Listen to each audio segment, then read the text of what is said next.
Welcome to the Deep Dive. Today, we're diving into a question that's, well, fundamental to how we learn. Mm. Why do some people find reading so challenging? You shared a really interesting research article from 1994, A Cognitive Theoretical Approach to Reading Diagnostics by James M. Royer and Gail M. Sinatra. That's the one. Our goal today is to unpack this cognitive developmental theory and see what it reveals about the underlying reasons for reading difficulties and how we can better understand them. Exactly. And for you who's always interested in the nuts and bolts of learning, this deep dive into reading diagnostics should offer some really valuable insights. I hope so. Reading is such a foundational skill, and by exploring the complexities of diagnosing reading difficulties, we can gain a richer understanding of the cognitive processes involved and the specific hurdles some learners face. We're moving beyond just labeling struggles and really digging into the why behind them. Absolutely. Yeah. Now, the article starts by highlighting something that might surprise you. While most children learn to read relatively easily, a significant portion, maybe 20 to 25%, experience moderate to even severe difficulties. Wow, that's a huge number. It is, with significant societal costs. What's even more interesting, though, is that despite a lot of research and numerous diagnostic tests, the effectiveness of our current approaches to diagnosing and addressing these problems has been questioned. Right. The authors point to a key disconnect. The theories we have about how reading works aren't always well connected to how we actually assess and teach reading. Mm-hmm. A gap. Yeah. Yeah. This article proposes that this cognitive developmental theory could provide a much more effective framework. Okay, so let's start by looking at how reading difficulties were traditionally diagnosed. What were the common practices and what were some of their limitations? Okay. Historically, the diagnostic process often began by ruling out the obvious physical factors, vision or hearing impairments, maybe neurological issues. Right, the physical checks first. Yeah. Then emotional, social, and environmental factors would be considered. If none of those seemed to be the primary cause, the next step often involved administering a standardized intelligence test. Right, the standard IQ test. And how is that used in diagnosing reading problems? Well, the traditional approach often considered a child to have a reading disability, sometimes called dyslexia, if there was a significant discrepancy between their expected reading ability based on their IQ score and their actual reading performance. Okay. The thinking was, if a child showed strong intelligence but still struggled significantly with reading, there might be a specific reading-related issue at play rather than just a more general cognitive delay. But the article raises some pretty serious criticisms about relying on this IQ discrepancy model. Yeah. What were the main concerns? There were several key criticisms that really challenged the validity of using intelligence tests in this way. Firstly, the very idea of using IQ tests to diagnose learning disabilities, including reading difficulties, was coming under increasing scrutiny. Secondly, the process of determining a child's expected reading level based on their IQ was seen as, well, unreliable and lacking strong evidence. It's a complex relationship, right? And drawing a clear line of expected performance proved pretty problematic. That makes sense. Yeah. It feels like trying to predict one complex skill based on another without a guaranteed direct link. Exactly. So what about the actual tests designed to measure reading ability itself? What were the limitations there? Well, standardized reading tests were also facing criticism. While they might seem diagnostic because they often include subtests that look at things like decoding words and understanding what's being read. Yeah. Their primary purpose isn't really to pinpoint the specific cognitive weaknesses of an individual reader. These tests are mainly designed to compare an individual's performance to that of a large group, to establish norms, right, and identify where someone falls relative to their peers, rather than to provide detailed information about that specific person's reading skills and underlying processes. So it's more about ranking than really understanding the specific nature of the struggle. More about comparing to others than understanding the individual's challenges. Okay. The article also mentions other kinds of diagnostic tests, like the reading miscue inventory and the Durrell analysis of reading difficulties. These often involve analyzing how someone reads aloud. What were the limitations of that approach? Well, the big limitation of relying solely on analyzing oral reading errors is that many underlying reading difficulties just won't be evident in how accurately someone reads aloud. Okay. For instance, someone might have trouble quickly accessing the meaning of words like a slow retrieval process from their mental lexicon, or they might lack the necessary background knowledge to fully understand the text. Right. Or they might have what we call metacognitive issues, meaning they're not even aware that they're not comprehending. None of those challenges necessarily lead to inaccurate oral reading. The article even points out that some individuals can decode words with perfect accuracy but still have very little understanding of what they've just read. Well, So, focusing only on oral reading accuracy gives us a rather, well, incomplete picture of a reader's strengths and weaknesses. that's a really important distinction. Someone can sound out the words perfectly but still miss the entire point. So, if these traditional methods had these significant shortcomings, what does this cognitive developmental theory propose as a more effective way to understand reading difficulties? What's the core idea? Okay, so this theory views reading as a complex cognitive skill that depends on the successful development and interaction of several foundational abilities and underlying mental processes. Mhm. The authors emphasize that reading isn't just a single skill, but rather a collection of interconnected cognitive components that need to work together efficiently. Okay, let's break down those components. What are the enabling skills that the theory identifies as crucial starting points for learning to read? The theory highlights at least two key enabling skills that serve as the foundation for reading development: phonological awareness and letter recognition. Oh, Phonological awareness is the understanding that spoken words can be broken down into smaller units of sound called phonemes. right. For example, a way to assess this, as the article mentions, might be to ask a child which word out of a set, say, lark, hall, and milk, ends with the same sound as another word, like tall. Got it. This awareness of the sound structure of language is really critical. The other key enabling skill is simply being able to recognize letters accurately and efficiently. Makes sense. Research has consistently shown that both phonological awareness and letter recognition skills in pre-reading children are strong indicators of their future success in reading. These are considered enabling because they provide the necessary groundwork for all the more complex reading processes that follow. So once these foundational skills are in place, what's the next step in the reading process according to this theory? The next crucial step is word identification. This builds directly upon phonological awareness and letter recognition. It's the process of mapping those phones, the individual speech sounds, onto the letters and spelling patterns we see in written words. Okay. For a beginning reader, this is often a very conscious, step-by-step problem-solving process. They might use context from the surrounding sentences or pictures, their prior knowledge of stories, or even make educated guesses to try and figure out an unfamiliar word.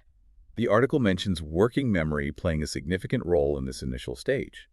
How does our short-term memory capacity affect this process? Right. Working memory, which is our mental workspace for temporarily holding and manipulating information, has a limited capacity, generally thought to be around maybe 4 to 8 pieces of information at any given time. Not much. No. And that information tends to fade quite quickly within about 10 to 15 seconds unless we actively rehearse it. So, in these early stages of word identification, a beginning reader is using a significant portion of their limited working memory just to decode individual words.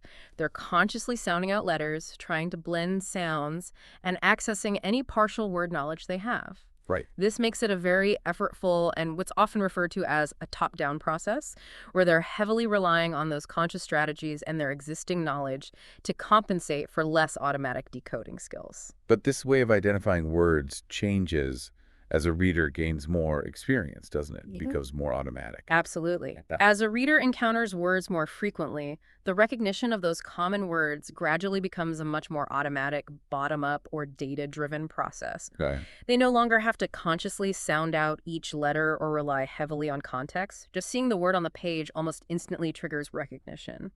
This shift to automaticity has some really important consequences for overall reading efficiency. Hmm. Well, word identification becomes much faster, requiring less conscious attention, which essentially frees up cognitive resources. It becomes load-free for those familiar words, and it's less influenced by conscious thought or the surrounding context.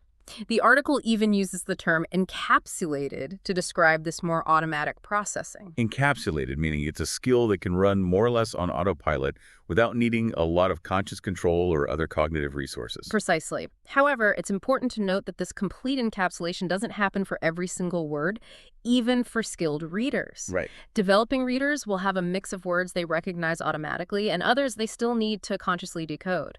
And even very skilled readers will occasionally encounter unfamiliar or visually degraded words where they have to switch back to that more conscious, attention-demanding mode. But the crucial point here is that this rapid, load-free processing of common words is vital because it allows the reader to hold more words in their working memory at once, process larger, more meaningful chunks of text, and ultimately have more cognitive capacity available for actual comprehension. Okay, so once we've identified the word, the next step is understanding what it means. How does the theory describe that process, the activation of meaning?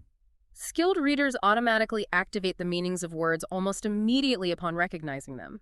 Interestingly, research suggests that even multiple potential meanings of a word are initially activated in our minds. Really? Yeah, even if only one meaning is appropriate in the current context. It's as if our brain briefly considers all the possibilities before quickly selecting the most relevant one. Huh. And the speed at which someone can access these meanings in their semantic memory, their long-term memory for word meanings and concepts, has been shown to be a key differentiator between skilled and less skilled readers. It's not just about knowing the definition, but how quickly and efficiently you can retrieve it. Fascinating. So it's about the speed of access as well as the knowledge itself. Now, what about how we put these word meanings together to understand sentences and the overall message of a text? The theory touches on syntactic and semantic processing, right? Yes.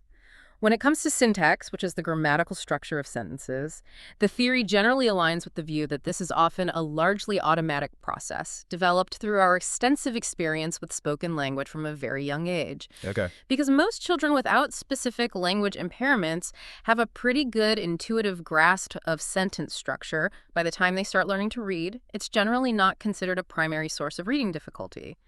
Our brains are quite adept at parsing sentences automatically. Okay, so syntax usually happens somewhat in the background.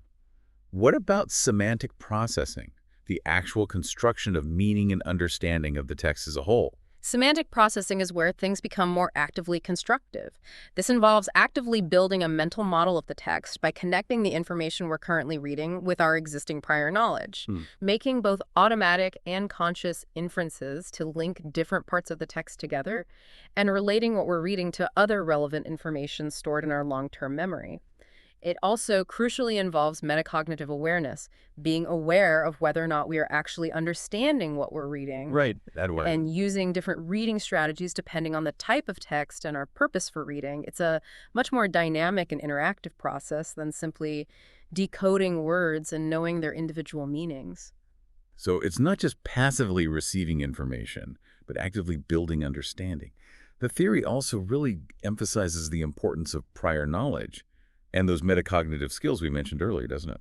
Absolutely. The theory strongly underscores that reading comprehension is a constructive process where meaning arises from the interaction of the text itself, the reader's existing background knowledge about the topic, and the specific context in which they are reading. Sometimes people struggle to understand a text not because they have poor decoding skills, but simply because they lack the necessary prior knowledge to make sense of the content. Yeah, that makes sense. This can be a significant issue, especially when using standardized tests that might assume a certain level of background knowledge that not all readers possess, particularly children from diverse cultural or experiential backgrounds. That's a really important point about how background knowledge can influence comprehension and potentially lead to misdiagnosis of reading skills.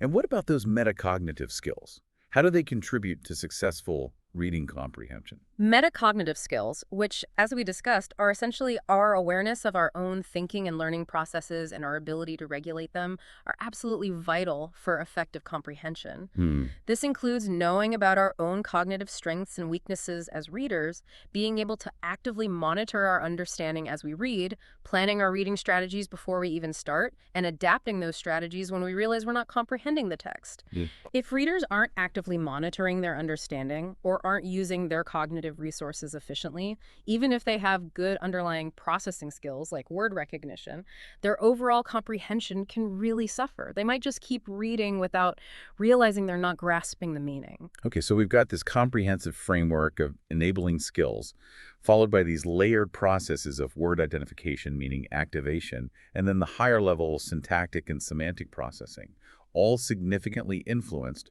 by a reader's prior knowledge and their metacognitive abilities.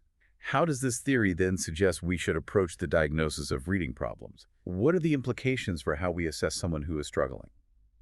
Well, the theory suggests that reading problems can really originate from a few key areas within this framework. One major source is a failure to adequately develop those critical component processing skills, the foundational ones like phonological awareness, letter identification, or the ability to quickly and accurately recognize words. Deficits in these early skills can have what the article describes as a cascading negative effect, the Matthew effect, right?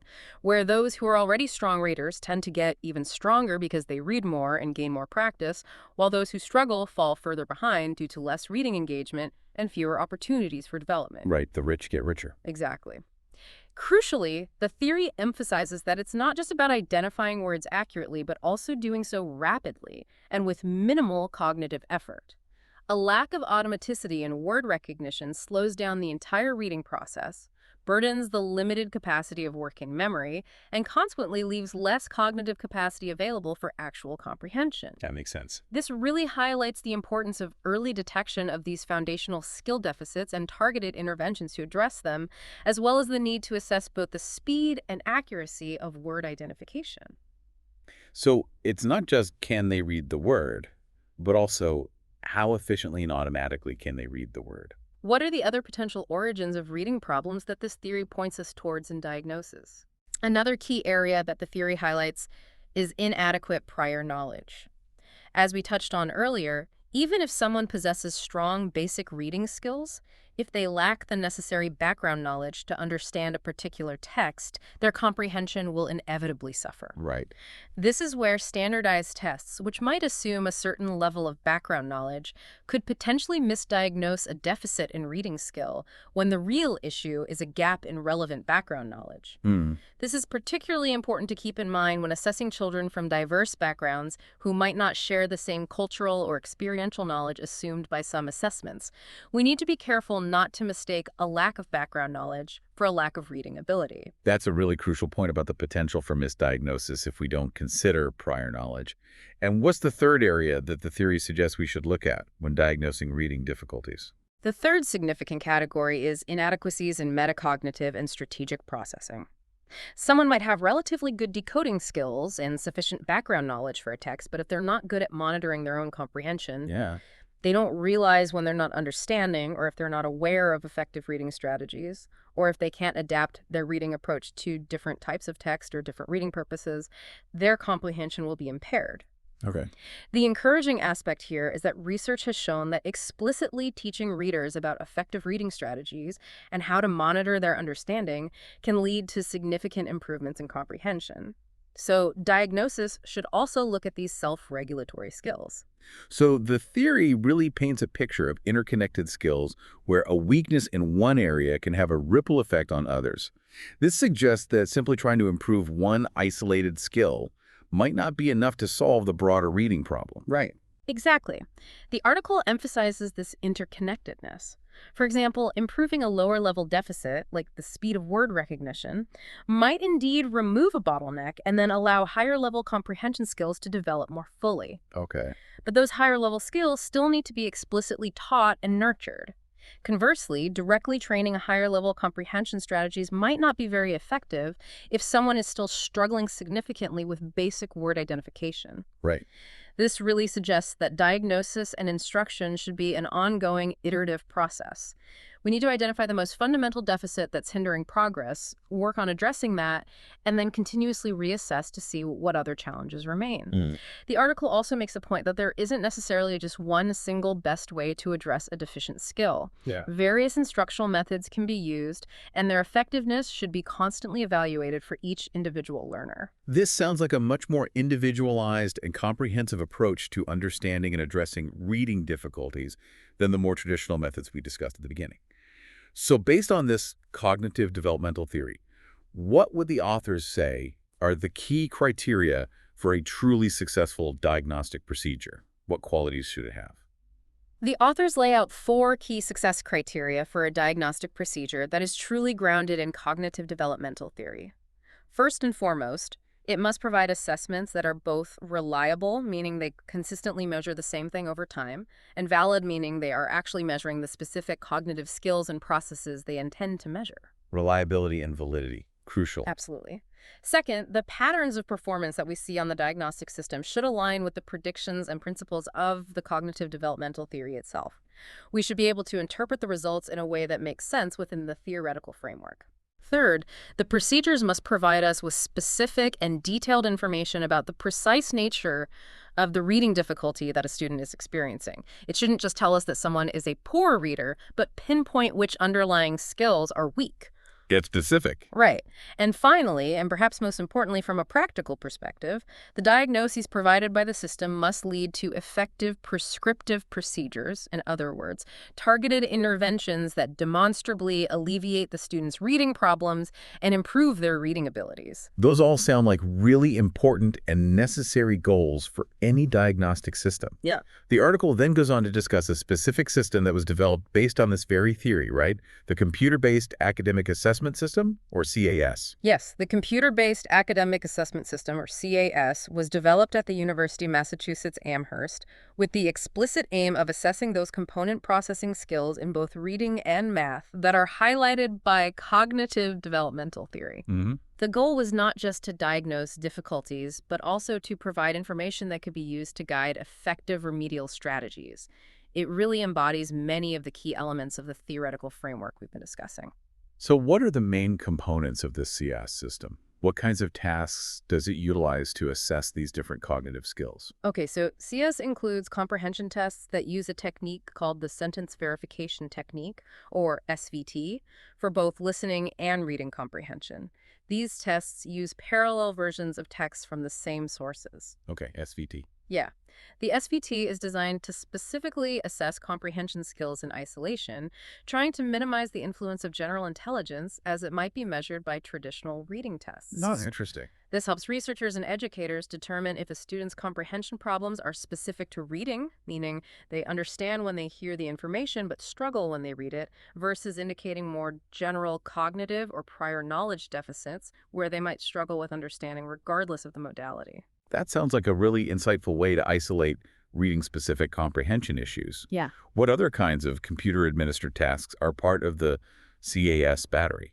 The core of CS consists of a battery of computer-administered tasks designed to measure both the speed and accuracy of various cognitive components believed to be critical for reading. Okay. These include a simple response time task, which provides a baseline measure of just physical dexterity and reaction speed. Baseline. Got it. Then there's the Posner letter match task, or sometimes a letter naming task is used as an alternative, which assesses a student's basic letter identification skill and the speed at which they can retrieve letter names from their long-term memory.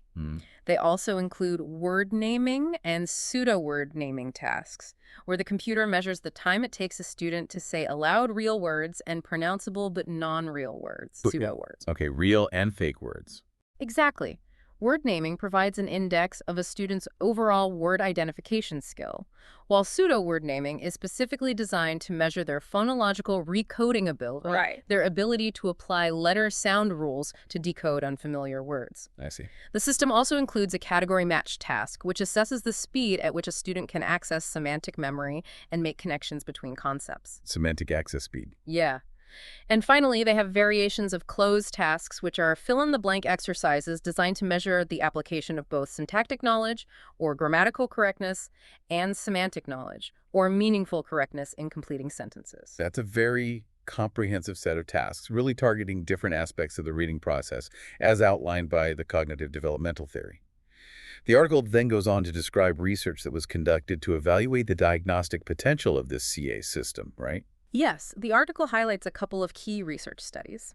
The first one, conducted between 1989 and 1990, focused on examining the reliability, how consistent the measurements were, the validity, whether it was actually measuring what it intended to, and the overall theoretical consistency of the CA system. Okay.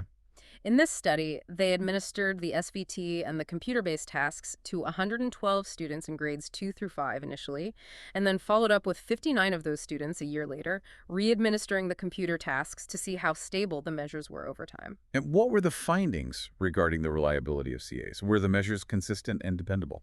The reliability of the SVT tests was found to be acceptable, with a measure of internal consistency called Cronbach's alpha averaging around 0.75 for listening and 0.80 for reading. Okay, acceptable. More impressively, the response time measures obtained from the computer battery showed excellent reliability, with an average Cronbach's alpha around 0.94. Oh, wow. Yeah, so this suggested that the system was providing very consistent and dependable measurements of these cognitive processes. That's good to know that the system was providing reliable data. What about the validity? Did the performance on the CAA's tasks actually correlate with how well the students were reading in the real world? The researchers looked at validity in several different ways. First, they observed developmental trends, finding that on the word and pseudo-word naming tasks, the accuracy of students improved as they progressed through the grade levels. Makes sense. And on most of the tasks, their response times decreased with age. This makes intuitive sense, right? More skilled readers should generally be faster and more accurate. Right. Second, within the second and third grade groups, students who were identified as reading at higher reading book levels in their classrooms generally had faster response times on the computer tasks, particularly on the word and pseudo-word naming tasks and on the sentence comprehension SVT task. Okay. Finally, they used a statistical technique called cluster analysis, which groups individuals based on similarities in their performance across multiple CA's tasks. Cluster analysis. Okay. This analysis, based on student scores on the Posner letter match task, word and pseudo-word naming, category matching, and the syntactic and semantic close tasks, resulted in the identification of high, medium, and low performance clusters. What was significant was that these clusters were very well ordered on independent measures of reading ability, such as the student scores on the SVT listening and reading comprehension tests, their reading book levels both in the initial study and the follow-up a year later, and even their teachers' ratings of their overall reading competence in the follow-up study. Wow. This provided strong evidence that performance on the CAS tasks was indeed related to actual reading proficiency. That's quite compelling evidence that CA's performance does align with real-world reading abilities. What about the second criterion for a good diagnostic procedure, consistency with the cognitive developmental theory itself? Did the findings from this study make sense from the perspective of the theory we've been discussing? Yes, the researchers found several patterns of performance that were consistent with the theoretical predictions. For example, they observed that word identification skills, as measured by the word naming task, were more strongly related to sentence comprehension, as measured by the SVT, in the older students, grades 3 to 4, compared to the younger students in grade 2. Okay. This finding aligns with the theoretical idea that younger readers who haven't yet developed automaticity in word recognition tend to rely more heavily on contextual cues to understand text, Right. while more experienced readers who have developed that automaticity have word identification as a more stable and direct contributor to their overall comprehension. That's a neat example of how the findings support the theoretical framework. Hmm. The article also mentions a second study that specifically looked at using CAAs to identify different types of reading disabilities, right? Yes, the second study, published in 1994, focused on seeing if CAAs could differentiate between different profiles of reading difficulties in college students. They administered the CAS battery to 3 groups of college students: those with no diagnosed learning disabilities, those specifically diagnosed with dyslexia, and those with a diagnosis of undifferentiated learning disability, or LD. And what did they find in this study? Was CAS able to distinguish between these different groups of students? The results of this study were quite interesting. While a statistical analysis that looks at multiple variables at once, called multivariate analysis, showed an overall main effect for group on accuracy across the tasks, with the non-disabled group generally being the most accurate. Okay. The most revealing findings came from analyzing the response times on the different tasks.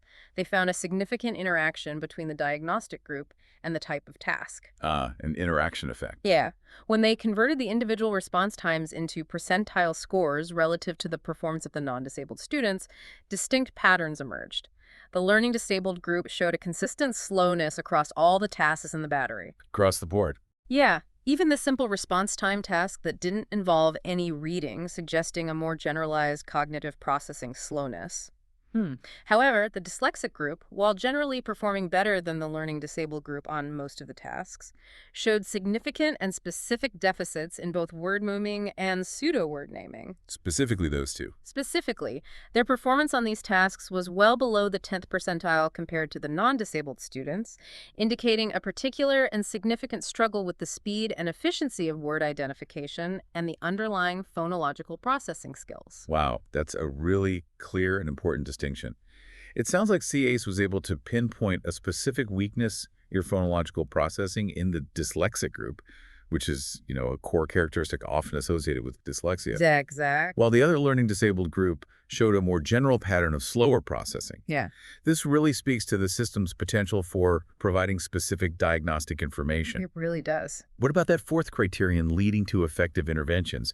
Did this research address that aspect? The article acknowledges that at the time of writing, this particular research focused on the reliability and validity of the CAS system in identifying reading difficulties, and they hadn't yet conducted specific research to directly evaluate its ability to guide and predict the effectiveness of particular interventions. Okay, so that piece was still missing. Yeah.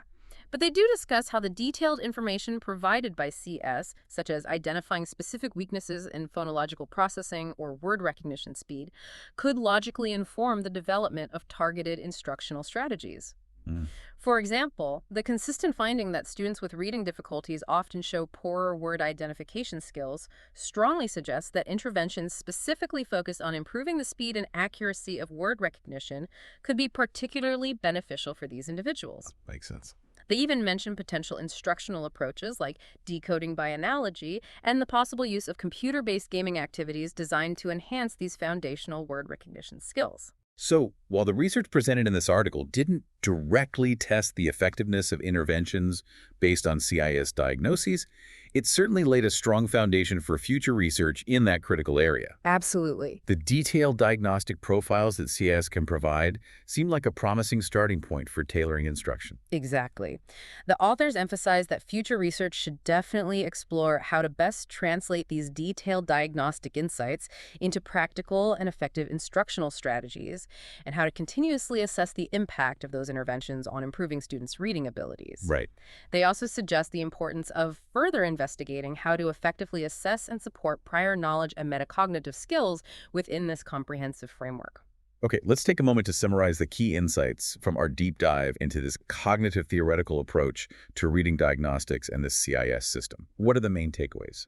Well, this deep dive really underscores the complexity of the, seemingly simple act of reading and highlights the limitations of more traditional, less cognitively focused diagnostic methods. The cognitive developmental theory provides a valuable framework by emphasizing that successful reading relies on a foundation of enabling skills, the development of automatic word identification, efficient access to word meanings in our semantic memory, and the effective use of strategic processing and metacognitive awareness. All those pieces. Right. Reading difficulties, according to this theory, can arise from deficits in any one or more of these interconnected areas. The CAS system represents a promising approach to assessment that is directly aligned with this theoretical framework, offering reliable and valid measures of these underlying cognitive components. Yeah. The research we discuss demonstrates its potential to differentiate between various types of reading difficulties, as evidenced by the distinct performance patterns observed in individuals with dyslexia compared to those with other learning disabilities. And for you, our listener, who's always keen to understand how learning works, what do you think are some of the key aha moments or particularly relevant insights from our discussion today?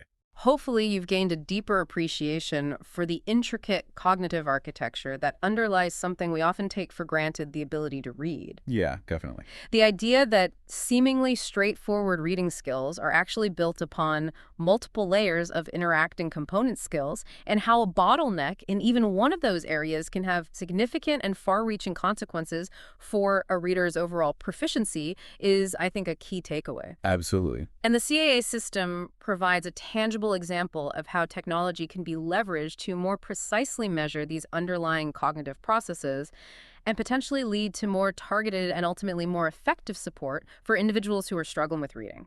So what are some of the lingering questions or potential directions for future research that this article and our discussion bring to mind? Well, while CAS shows considerable promise for identifying specific reading difficulties, the really big remaining question is how to best translate those detailed diagnostic insights into practical and effective instructional interventions in the classroom. The practical application. Exactly. How can we design and implement teaching strategies that specifically target the identified weaknesses and address the complex interplay of different skill deficits in a continuous and adaptive way for each individual learner? Hmm. The author suggests further research into specific instructional strategies, such as decoding by analogy, and the potential of using computer-based interventions, perhaps even in the form of educational games, to improve the speed and accuracy of word identification. Interesting. Additionally, more work is needed on developing effective ways to assess and support a reader's prior knowledge and their crucial metacognitive skills within this comprehensive framework. Some really important areas for future exploration that could have a real impact on how we help people become more proficient readers. Hmm. To wrap up our deep dive today, here's a final thought for you to consider. How might this component-based view of reading, where we break down a complex skill into its underlying foundational abilities, apply to other complex skills that you've encountered or are currently trying to learn? Good question. Are there perhaps some foundational abilities that, if you focused on strengthening them, could unlock more advanced levels of proficiency in those other areas? The idea of continuously diagnosing and addressing potential bottlenecks, starting with the most fundamental skills, could be a really powerful and universally applicable approach to lifelong learning and skill development, regardless of the specific domain. Thanks for joining us for this deep dive.